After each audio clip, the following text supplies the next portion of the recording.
Hello and welcome friends, सुबह सुबह sports 9 में आप सभी लोगों का स्वागत है। टीम इंडिया फिलहाल ब्रेक पे है और सितंबर महीने में जो है मैदान पर उतरेगी, लेकिन ऑस्ट्रेलिया पे जो पिंक बॉल टेस्ट मैच जो टीम इंडिया को खेलना है उसकी तैयारी अभी से शुरू हो गई है। साथ में सूर्य कुमार यादव जो है, जो T20 के मतलब बॉस हैं, T20 के किंग हैं, ठीक है, वो जो है अब टेस्ट में भी टशन जो है वो दिखाना चाहते हैं, जो हमारी वॉल भी यहाँ पर कह रही है। क्या मतलब है इस बात का, ये खबर पूरी क्या है वो भी आपको दिखाएंगे, मगर सबसे पहले ना एक इंपॉर्टेंट अपडेट आ रही है वुमेन्स T20 वर्ल्ड कप को लेकर। सबसे पहले उस पर चर्चा करते हैं, वो इंफॉर्मेशन आपको देते हैं। फटाफट से जो है ग्राफिक्स दिखा दें।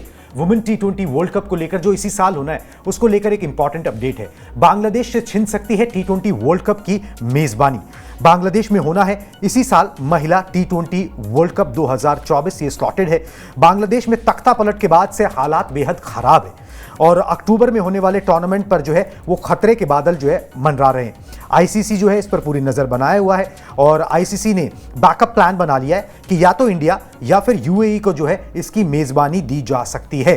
बांग्लादेश बोर्ड ने जो है अपने यहाँ के सेना प्रमुख से जो है पत्र लिखकर मदद मांगी है कि इस टूर्नामेंट को आयोजित करने में वो मदद करें, सिक्योरिटी प्रोवाइड करें, सुख शांति से हो जाए, ताकि बांग्लादेश क्रिकेट पर जो है दाग ना लगे, उनकी मेजबानी की कैपेसिटी पर जो है कोई सवाल ना खड़े हों। बांग्लादेश में राजनीतिक अस्थिरता पर जो है आईसीसी की लगातार नजर बनी हुई है और ये इंपॉर्टेंट अपडेट आ रहा है कि हो सकता है उनसे मेजबानी छीन ली जाए या फिर इंडिया या फिर जो है यूएई को ये मेजबानी दे दी जाए। अगर ऐसा हुआ तो बांग्लादेश क्रिकेट के लिए, चाहे वुमेन्स वर्ल्ड कप है, ये T20 वर्ल्ड कप है, Bangladesh as a host nation उनकी छवि को जो है धक्का यहां पर पहुंचेगा। वैसे भी पिछले कई दिनों से जो है बहुत नेगेटिव प्रचार जो है इस देश को लेकर हो गया, क्योंकि वहां पर जो है जनता का आक्रोश देखने को मिला और उन्होंने तख्ता पलट कर दिया सरकार का। वहां पर से जो है शेख हसीना को जो है वो वहां से निकलना भी पड़ा। पहले भारत आई और उसके बाद लंदन का रुख उनको यहां से करना पड़ा है। मेरे साथ मेरे सहयोगी हैं आयुष। अगर ऐसा होता है, अगर छीन ली जाती है, तो ये झटका होगा बहुत बड़ा बांग्लादेश को और उनकी क्रिकेट जो है इससे एक कदम पीछे चली जाएगी। चाहे वुमेन्स T20 वर्ल्ड कप है, वो असर जो है मेंस पर भी दिखेगा। बिल्कुल दिखेगा। और देखिए बड़ा छोटा सा एग्जांपल है, अगर आप एक बार सोच के देखें जी। 2009 में श्रीलंका टीम पाकिस्तान गई थी जी, और वहां पे पाकिस्तानी टीम पे हमला हुआ। बिल्कुल हमला हुआ, कुछ खिलाड़ी घायल हुए, तो आप कह सकते हैं कि महज एक इंसिडेंट था। लेकिन उसके बाद क्या हुआ, उसके बाद कई सालों तक वहां पे मेजबानी नहीं हुई, घरेलू क्रिकेट नहीं खेली गई। वहां पे अपने जो खिलाड़ी हैं उनको भी कोई बायलैटरल इंटरनेशनल मैचेस नहीं हुए पाकिस्तान में, उनको अपने मैचेस यूएई में शिफ्ट कराने पड़े और उसकी वजह से आप देखेंगे कि पाकिस्तान में कितना डिप आया। पाकिस्तान जहां इतने क्वालिटी प्लेयर्स प्रोड्यूस करता था, चाहे बल्लेबाजी की बात हो, चाहे तेज गेंदबाजी की बात हो, कमाल की टीम हुआ करती थी जो नेक टू नेक फाइट देती थी उस वक्त इंडिया को। उसके बाद से जब से वो इंसिडेंट हुआ, उसके बाद से ना उनको कोई बड़ी मेजबानी मिलती है, ना कोई बायलैटरल सीरीज टीम खेलना पसंद करती हैं। कई सारी टीमें वहां पहले ऐलान करती हैं कि हाँ हम शेड्यूल करेंगे, लेकिन उसके बाद बैकआउट कर जाती हैं। पाकिस्तान की जो क्रिकेट है वो कहीं ना कहीं मर गई उस 2009 के इंसिडेंट के बाद, और अब दोबारा से खड़ा होने की कोशिश कर रही है। 2025 में जाके उनको चैंपियंस ट्रॉफी ऑफर हुई है, वो भी सारी कंट्रीज जो हैं वो राजी नहीं हुई हैं खेलने के लिए। नॉट ओनली इंडिया, बहुत सारी और बड़े बोर्ड्स हैं, जैसे इंग्लैंड क्रिकेट बोर्ड है, ऑस्ट्रेलिया क्रिकेट बोर्ड है, जो राजी बहुत ज्यादा इस समर्थन में नहीं है कि पाकिस्तान में चैंपियंस ट्रॉफी को कंडक्ट कराया जाए। इससे पता चलता है कि एक देश में सुरक्षा कितना बड़ा मुद्दा है। अगर आपके आंतरिक सुरक्षा आप नहीं मेंटेन कर पाते हैं तो वहां पे वर्ल्ड कप जैसी चीज, बड़ा आयोजन आईसीसी की तरफ से कंडक्ट कराना बहुत बड़ी बात है। खिलाड़ियों की सिक्योरिटी होती है, खिलाड़ी को भी अगर खरोच तक आ गई तो आईसीसी पर उसको जवाबदेही आईसीसी को देनी पड़ेगी, और ये बहुत बड़ा मुद्दा है। तो मुझे लगता है कि बांग्लादेश को पाकिस्तान की राह पे नहीं जाना चाहिए, वो गलती करने से बचना चाहिए, वो दोहरानी नहीं चाहिए, वरना उनको भी पता है पाकिस्तान में क्या हालत हुए हैं। बांग्लादेश की क्रिकेट जो उठ रही है और बहुत अच्छा उठ रही है एशिया में, वो अचानक से कब मर जाएगी, बैकफुट पे चली जाएगी अगर इस तरीके के हालात लगातार बने रहे और ऐसी बड़ी मेजबानी उनसे छीनी तो। बिल्कुल जी। और ये इसमें जो एड ऑन है वो यही है कि भाई अगर वहां से मेजबानी छिनती है तो 3 कंटेंडर्स थे शुरुआत में जो इन पे बात हो रही थी कि भाई चलो एशिया में ही रहे चीजें, श्रीलंका। मगर श्रीलंका में क्या है कि उस सीजन में अक्टूबर में बारिश का मौसम बहुत ज्यादा होता है, तो वहां पर बारिशों के कारण नहीं हो सकता। दूसरा फिर इंडिया की बात की गई, मगर फिर वो ये बात आई कि भाई पाकिस्तान आएगा या नहीं आएगा, वो ड्रामे शुरू हो जाएंगे, ठीक है, कि भाई उनको वीजा और ये वो, उनका पीसीबी जो है अपनी चीजें शुरू कर देगा। तो एक सेफ एंड साउंड ऑप्शन जो है वो यूएई का निकल के आ रहा है कि अगर चीजें नहीं होती हैं तो सब कुछ यूएई में जो है वो यहां पर करा लिया जाएगा। इस तरीके की बात है। जहां तक इंडिया का सवाल है, तो इंडिया ने जो है ये T20 वर्ल्ड कप कभी नहीं जीता है महिलाओं वाला, और रनर अप्स रहे हैं 2020 में, और इस बार जो है अच्छी नजर आ रही है टीम, ठीक है, बहुत अच्छी नजर आ रही है। और अगर एशिया में ही होता है, एशियन कंडीशंस में ही होता है, तो इंडियन टीम के पास एक अच्छा चांस है कि वो यहाँ पर जो है वुमेन्स टीम जो अपना दबदबा आप दिखा रही है, खास तौर पर WPL के बाद से, कि यहाँ पर जो है अपनी उपस्थिति दर्ज कराए और वो जो है पहला टाइटल T20 वर्ल्ड कप का जो है वुमेन्स टीम यहाँ पर जीत पाए। चलिए जी, ये एक अपडेट थी, इंपॉर्टेंट अपडेट थी वुमेन्स क्रिकेट को लेकर, वुमेन्स T20 वर्ल्ड कप को लेकर, जो हमने आपके सामने रखी। अब बात करते हैं सूर्य कुमार यादव की। सूर्य कुमार यादव जो T20 के किंग है, मतलब T20 के किंग है, और अब टेस्ट में टशन दिखाना चाहते हैं। पूरी खबर क्या है पहले वो बता देते हैं, उसके बाद उस पर चर्चा करेंगे। तो सूर्य कुमार यादव के ग्राफिक्स प्ले कर दें, क्या मसला है पूरा आपको बता देते हैं। सूर्या को बनना है जी टेस्ट क्रिकेटर। अब खाली वक्त मतलब ब्रेक के टाइम में वो बूची बाबू टूर्नामेंट जो है खेलने जा रहे हैं, और वो इस चीज पे बिल्कुल राजी हो गए हंसते हंसते कि सरफराज खान की कप्तानी में जो है मैं मुंबई में खेल लूंगा, ठीक है, कोई दिक्कत परेशानी है नहीं। और भी एक दो टूर्नामेंट्स जो है वो खेलने को तैयार हो गए कि भाई मैं खेलूंगा। क्यों? क्योंकि वो टेस्ट टीम में जगह बनाना चाहते हैं। ही सीज ए ओपनिंग कि मिडिल ऑर्डर में अभी एक ओपनिंग है टेस्ट टीम के अंदर, वहां पर मैं जगह बना सकता हूं। और आप T20 के कप्तान है भाई, सीनियर प्लेयर कंसीडर किए जाते हैं। अगले महीने बांग्लादेश के खिलाफ 2 टेस्ट मैच की सीरीज होनी है, और इसी के लिए जो है वो अपना दावा ठोकना चाहते हैं, कुछ रन बना देना चाहते हैं, ताकि फिर जो है उनका दावा वहां पर मजबूत हो। एक टेस्ट मैच अभी तक खेला है और 8 रन बनाए। अब ये है पूरी कहानी। अब ये सूर्य कुमार यादव को एकदम से तो सपना आया नहीं होगा कि भाई मैं बुची बाबू टूर्नामेंट के अंदर अगर 50-100 कर दूंगा तो मेरी टेस्ट टीम में जगह बन जाएगी। ऑब्वियसली कहा होगा, मेरे ख्याल से टीम मैनेजमेंट ने कहा होगा, कोच गंभीर से बात हुई होगी, जिनसे रिश्ते बहुत अच्छे हैं, कि भाई तुम टेस्ट मैचेस खेल सकते हो, वहां पर हमारे लिए गेम चेंजर हो सकते हो, एक्स फैक्टर हो सकते हो। तो सूर्य कुमार यादव अब फिर टेस्ट पर भी जो ध्यान दे रहे हैं। मतलब देखिए, ऋषभ पंत आए थे, पंत की बल्लेबाजी देख के किसी को नहीं लगा था कि वो ये काम कर पाएंगे, लेकिन सहवाग, ऋषभ पंत, इस तरीके के जो बल्लेबाज होते हैं, एक्स फैक्टर बल्लेबाज होते हैं। और टेस्ट क्रिकेट भी अब बहुत बदल चुकी है। इंग्लैंड की टीम ने ये करके दिखाया है कि भाई अब वो जमाने गए जब आपको अगर एक दिन में 300 के आसपास का टारगेट चेज करना होता था, and it's the final day of a test match, आप चेज करने जाते हैं, आप वो रन बनाने जाते हैं। उस तरीके की क्रिकेट हो चुकी है। रिजल्ट ओरिएंटेड टेस्ट मैचेस हो रहे हैं। अब रिजल्ट चाहिए लोगों को, और अगर आपको रिजल्ट चाहिए तो आपको बहुत ज्यादा डिफेंसिव खिलाड़ी नहीं चाहिए, आपको रन कम समय में ज्यादा रन बनाने वाले खिलाड़ी चाहिए, जो मुकाबले के रिजल्ट तक आपको पहुंचा सके। किसी क्रंच सिचुएशन में अचानक से आधे घंटे के अच्छे गेम के, आधे घंटे के एक अच्छे सेशन के वजह से आपको टेस्ट मैच में ऊपर ला सके। सीनियर खिलाड़ी हो चुके हैं, उम्र भी उनके साथ है, एक्सपीरियंस भी अब अच्छा खासा हो चुका है, T20 साइड को लीड भी कर रहे हैं, तो मैच्योरिटी भी धीरे धीरे आ गई है मुझे लगता है। और टेस्ट क्रिकेट ऐसा नहीं है कि बिल्कुल नहीं खेला है। रणजी में कमाल का परफॉर्मेंस किया उन्होंने, मुंबई की तरफ से खेले हैं, अच्छा खासा रन बनाया है। और जिस जमाने में कोलकाता नाइट राइडर्स में वो खेलते थे IPL, उस जमाने की बात अगर करें तो वहां से उस समय से वो रणजी क्रिकेट खेलते आ रहे हैं। इधर हाल फिलहाल में उन्होंने बैटिंग में चेंजेस लाए अपने, जहां पे हम ये समझ पा रहे हैं कि वो T20 के एक कमाल के खिलाड़ी हो चुके हैं, लेकिन रणजी में उन्होंने अच्छा खासा परफॉर्मेंस किया है। आउटशाइन हो जाती है बात वो T20 के प्रदर्शन की वजह से, लेकिन फिर भी रणजी में अच्छा खासा एक्सपीरियंस है। अगर खुद को उस बल्लेबाजी में ढालते हैं, उस तरीके से ढालते हैं, तो कहीं ना कहीं बिल्कुल बन सकते हैं, बेहतरीन खिलाड़ी बन सकते हैं टेस्ट क्रिकेट के। और मुझे लगता है कि उनको मौका मिलना चाहिए। और शायद बिल्कुल आपकी बात सही है कि ये खुद से फैसला नहीं लिया उन्होंने, कहीं ना कहीं कोच गौतम गंभीर की बात करें, कहीं ना कहीं जिस तरीके से बाकी खिलाड़ियों की बात करें, तो आपको ये चीज़ें समझ में आती हैं कि क्या बेहतर हो सकता है। और ठीक लगता है कि मतलब आप एक अच्छे खिलाड़ी हैं, आपको मौका मिलेगा, और ये डोमेस्टिक टूर्नामेंट्स खेलेंगे, आपको थोड़ा सा एटलीस्ट कॉन्फिडेंस आएगा, क्योंकि एकदम से आप रेड बॉल क्रिकेट में नहीं उतर सकते हैं, वो भी इंटरनेशनल लेवल पे। आपको थोड़ी सी मैच प्रैक्टिस चाहिए, रेड बॉल प्रैक्टिस चाहिए। आपको सीधा ले आया जाए उसका भी तो कोई बेसिस होना चाहिए ना। ऐसे थोड़ी ना आपने कहीं से उठा के, कहीं पे पाकिस्तान की टीम थोड़ी ना है बिल्कुल कि आपने जो है किसी भी घरेलू टूर्नामेंट से उठा के सीधा जो इंटरनेशनल टेस्ट मैचेस खिला दिए। आपको कोई तो बेसिस करना पड़ेगा। टीम मैनेजमेंट किसी बेसिस पे तो लेके आएगी ना सूर्य कुमार यादव को। भाई जो T20 में जो उन्होंने कामयाबी हासिल की वो उन्होंने वनडे में नहीं दोहरा सके, अब आप सीधा उन्हें टेस्ट खिला दोगे किस बेसिस पे? बाकी लोग जो रणजी खेल रहे हैं वो किस लिए खेल रहे हैं? ठीक है, तो एक बेसिस तैयार किया जा रहा है, एक मौका दिया जा रहा है, एक अपॉर्चुनिटी है सूर्य कुमार यादव के पास, और गौतम गंभीर कुछ अलग करना चाह रहे हैं, कुछ अलग ट्राई करना चाह रहे हैं। लेट्स सी कि वो इसमें सक्सीड करते हैं कि नहीं, भगवान करे कर जाएं। अगर सूर्य कुमार यादव जगह बना लेते हैं तो उस मिडिल ऑर्डर में वाकई एक एक्सपीरियंस, एक विस्फोटक बल्लेबाज की जरूरत जो है वो नजर आती है। ये सारी प्लानिंग जो है वो चल रही है और इस प्लानिंग का नतीजा क्या निकलता है वो अलग बात है, मगर प्लानिंग करना जो है वो टीम मैनेजमेंट के हाथ में है, वो कोच के हाथ में है, वो कप्तान के हाथ में है। सूर्या को लेके कुछ सोचा जा रहा है, बिल्कुल, जो उनके लिए पर्सनली बहुत बेहतर है। और बाकी चीजों को लेकर भी सोचा जा रहा है। ऐसा नहीं जी कि भाई अभी ब्रेक है तो हर कोई जो है एकदम ऑफ हो गया, ठीक है, वो पेपर पे प्लानिंग चल रही है। नवंबर, दिसंबर, जनवरी के अंदर जो है ऑस्ट्रेलिया का दौरा होना है, बहुत इंपॉर्टेंट दौरा है, जहां पे आपको 5 टेस्ट मैच, 4 नहीं 5, और मेरे ख्याल से 30 साल के बाद जो है 5 टेस्ट मैच की सीरीज ऑस्ट्रेलिया से खेल रहे हो। एक टेस्ट मैच वहां पर पिंक बॉल टेस्ट होगा, मतलब डे नाइट टेस्ट होगा। उस डे नाइट टेस्ट मैच में टीम इंडिया का बहुत बुरा हाल हुआ था, उसका भी जो है ना अभी से प्लानिंग शुरू हो गई है। क्या प्लानिंग है वो भी आपको दिखाते हैं, मतलब घर नहीं बैठा कोई खाली, ठीक है, कहीं ना कहीं जो है दिमाग लड़ाया जा रहा है, ठीक है। एडिलेड में टीम इंडिया खेलेगी डे नाइट टेस्ट मैच। दौरे का दूसरा टेस्ट मैच जो है वो गुलाबी गेंद से खेला जाएगा। दूसरी बार दोनों टीमें एक दूसरे से खेलेंगी day night test.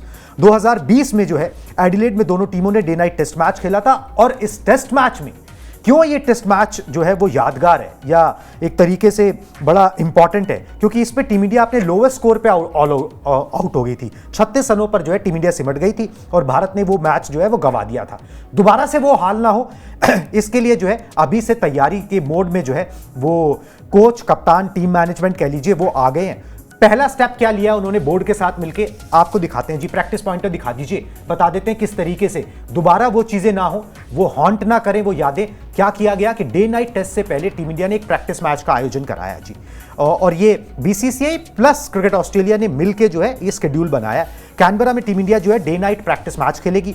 First test match के बाद डे नाइट प्रैक्टिस मैच होगा 2 दिन का, और ये ऑस्ट्रेलिया प्राइम मिनिस्टर 11 के खिलाफ जो है पिंक बॉल से खेला जाएगा, और इसकी जो है तैयारियां जो है वो एक तरीके से शुरू कर ली गई हैं।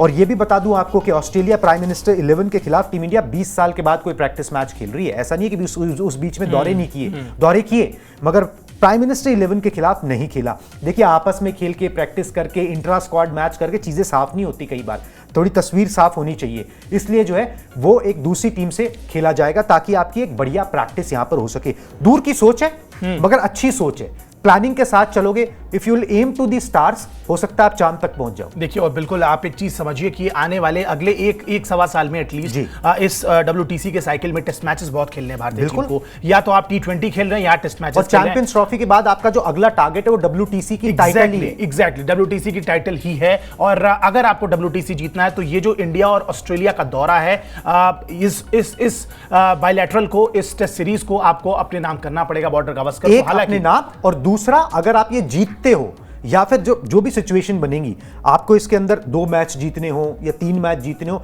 इस दौरे पे सफल होके ही आपको उस फाइनल में भी जगह मिलेगी। कुछ परम्यूटेशन कॉम्बिनेशन ऐसे ही बनने वाले हैं। बिल्कुल, और अगर सारी चीजें एज प्लान्ड रहती हैं, जैसी एक्सपेक्टेड हैं, तो इंडिया और ऑस्ट्रेलिया का एक बार फिर से WTC में फाइनल हो सकता है। तो आपको उस टीम के खिलाफ एकदम से आप फाइनल में नहीं भिड़ना चाहेंगे। किस कंडीशंस में भिड़ेंगे? हर बार आप फाइनल तक पहुंचते हैं, लेकिन इस कंडीशंस में मुकाबले होते हैं जो सामने वाली टीम को ज्यादा सूटेड होते हैं, ये हम कह सकते हैं। तो भारतीय टीम इस बार एटलीस्ट ऑस्ट्रेलिया के खिलाफ 5 टेस्ट मैच की एक ठीक ठाक प्रैक्टिस हो जाएगी। आप मुकाबला करेंगे।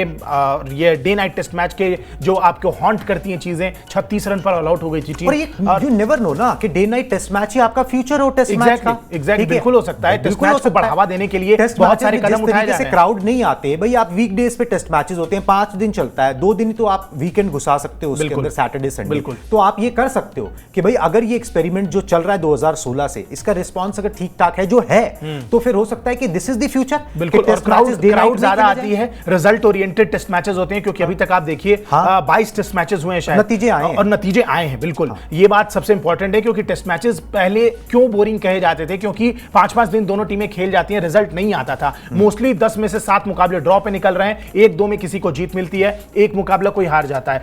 अब क्या है, जमाना बदल चुका है, खेलने का स्टाइल खिलाड़ियों का बदल चुका है, विकेटें उस तरीके से नहीं बनती हैं, बहुत फ्लैट पाटा नहीं बनती हैं। तो अब क्या है कि रिजल्ट ओरिएंटेड की तरफ ICC भी जा रही है, और डे नाइट टेस्ट मैचेस जो हैं ये कहीं ना कहीं बिल्कुल रिजल्ट ओरिएंटेड हैं।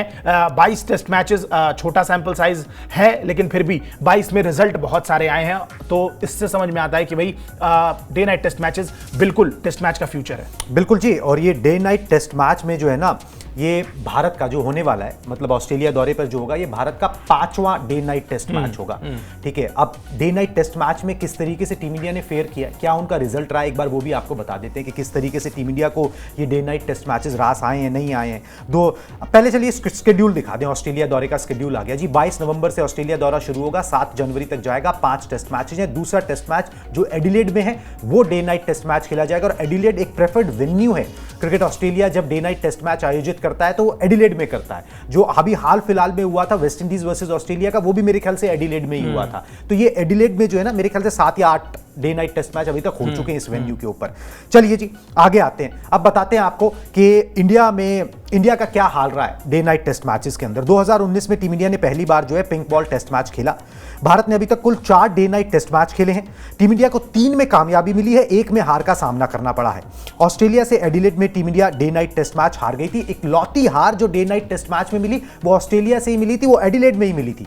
बांग्लादेश, इंग्लैंड और श्रीलंका को जो है Bharat day night test match में हरा चुका है। And interesting fact is this कि 22 बार जो है वो day night test match all together खेले गए हैं और होम टीम ने 18 जीते हैं। ये एक बड़ी चीज है। और चीज जो है ना, वो एक तो आप हारे हो एडिलेड में, दूसरा एक चीज है कि जिसके घर पे होता है डे नाइट टेस्ट मैच वो टीम ज्यादा जीतती है, क्योंकि उनको कंडीशंस का ज्यादा पता होता है। उनके बॉलर्स उन कंडीशंस को ज्यादा एक्सप्लॉइट कर सकते हैं। इसलिए टीम इंडिया ने जो है वो प्रैक्टिस, वो जोर आजमाइश, वो प्लानिंग, वो सब कुछ जो है शुरू कर दिया कि भाई अपनी तरफ से लीव नो स्टोन, बिल्कुल लीव नो स्टोन अनटर्न्ड जिसे कहते हैं ना, वो आप करिए। बाकी जो होना है सो होना है। अपनी तैयारियों में कमी नहीं होनी चाहिए, अपनी प्रोसेस में कमी नहीं होनी चाहिए। ये नहीं होना चाहिए कि यार पहले ये सोच लिया होता, पहले वो प्लान कर लिया होता। तो वो प्लानिंग, वो सब कुछ जो है ना पेपर पे अभी से किया जा रहा है। रोहित शर्मा ने तो अभी थोड़े दिन पहले ये भी बोल दिया था कि भाई हमको अगर अपने पर्सोनल बदलने पड़े टू डिजायर्ड रिजल्ट तक पहुंचने के लिए तो हम वो भी बदलेंगे। ठीक है, ऐसा नहीं है कि भाई हाँ जी यही 15 है, यही 18 है जिसके अंदर से हमें 11 चुननी है।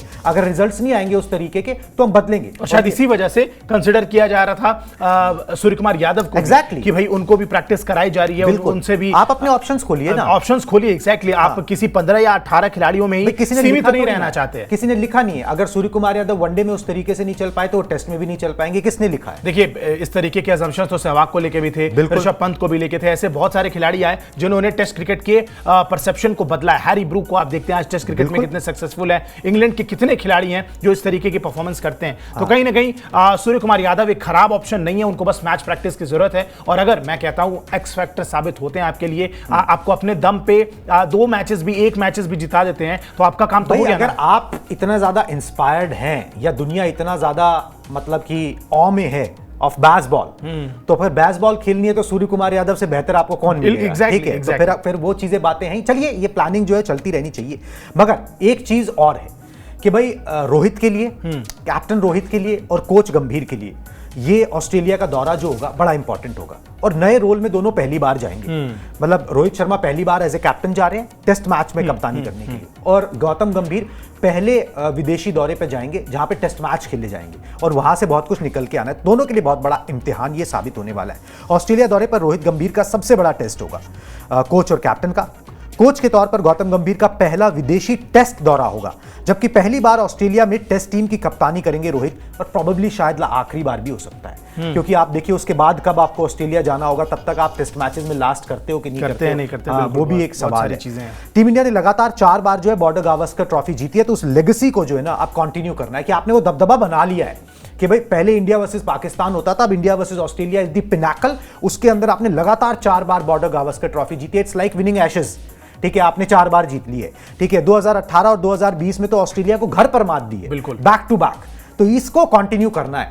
ये एक चीज जो है जो वो इंडियन टीम ने कमाई, उसको गौतम गंभीर अगर कंटिन्यू कर जाए as a coach, Rohit Sharma as a captain, बहुत बड़ी बात होगी। बिल्कुल बहुत बड़ी बात होगी। और टेस्ट क्रिकेट में विराट कोहली की लेगेसी को आगे लेके जाना as a captain, as a player, ये बहुत बड़ी बात है। जिस तरीके का टेन्योर उनका रहा है रवि शास्त्री के साथ, सबसे बड़ी जो गिनती की जाती है उनके सक्सेस की टेस्ट क्रिकेट में, वो यही होती है कि हमने बॉर्डर गावस्कर ट्रॉफी 2 बार जीती है। पहली बार जीती, उसको रिटेन किया, और दोनों बार हम ऑस्ट्रेलिया में जाके ऑस्ट्रेलिया को हराए हैं। ये बहुत बड़ी बात है। ऑस्ट्रेलिया एक ऐसी टीम रही है जो अपने घर में बिल्कुल हारना पसंद नहीं करते हैं। किसी को हराने के लिए ऑस्ट्रेलिया को अपने टॉप नॉच क्रिकेट खेलनी पड़ेगी, जज्बा दिखाना होगा, क्योंकि ऑस्ट्रेलियाई जो हैं वो किसी तरीके से भी आपको मौका नहीं देते हैं। उनके खिलाड़ी भी, उनके जो क्राउड आती है वो भी वहां पर बहुत टफ क्रिकेट क्रिकेट खेली जाती है। इनफैक्ट किसी भी टीम के लिए सबसे बड़ा चैलेंज ऑस्ट्रेलिया में जाके ऑस्ट्रेलिया से खेलना होता है, और वहां अगर आप 2-2 सीरीज जीत पाते हैं तो ये बहुत बड़ी बात है।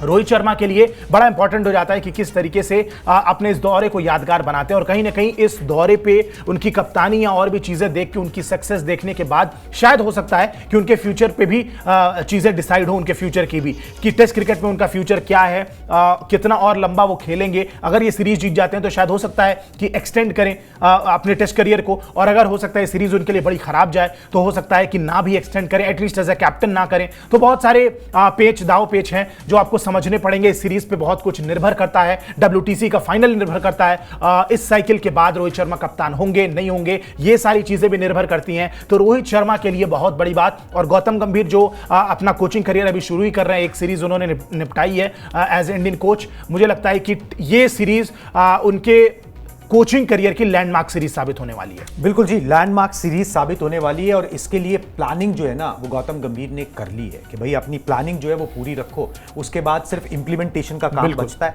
आसान वो भी नहीं, आसान प्लानिंग भी नहीं, मगर ये है कि कम से कम दिमाग चल रहा है और खाली कोई नहीं बैठा है कि छुट्टियां बनाए। ठीक है, घर पर जो है दिमाग चलाया जा रहा है कि कैसे इंडियन क्रिकेट को आगे ले जाया जा सकता है, जो अपने अभी बहुत ऊंचे मुकाम पे उसको नेक्स्ट लेवल पे ले जाने के काम की तैयारी शुरू कर रही है। होपफुली टीम इंडिया इसमें कामयाब रहे, गौतम गंभीर इसमें कामयाब रहे। बहुत काम करना अभी बाकी है, और इस ब्रेक में जो है ना वो जो एक वेलकम ब्रेक मिला है लगातार क्रिकेट से, बिल्कुल उसका फायदा उठाना चाहिए। वो फायदा उठाने की कोशिश जो है वो यहाँ पर की जा रही है। बातचीत आपस में होती रहती है कोच और कैप्टन की, और वो होती रहनी चाहिए। चलिए जी, सुबह सुबह की ये सारी खबरें थी, आप तक हमने पहुंचानी थी, हमने अपना काम कर दिया। अब आप भी अपना काम कर दीजिए कि प्लीज़ स्पोर्ट्स 9 को सब्सक्राइब कर लीजिए, ताकि ताज़ा तरीन खबरें जो हैं आप तक पहुंचती रहें। हमारे वीडियोज़, हमारे शॉर्ट्स के जरिए भी हम आपको अपडेटेड रखते हैं। अभी मुझे और आयुष को दीजिए इजाज़त। Tata bye bye.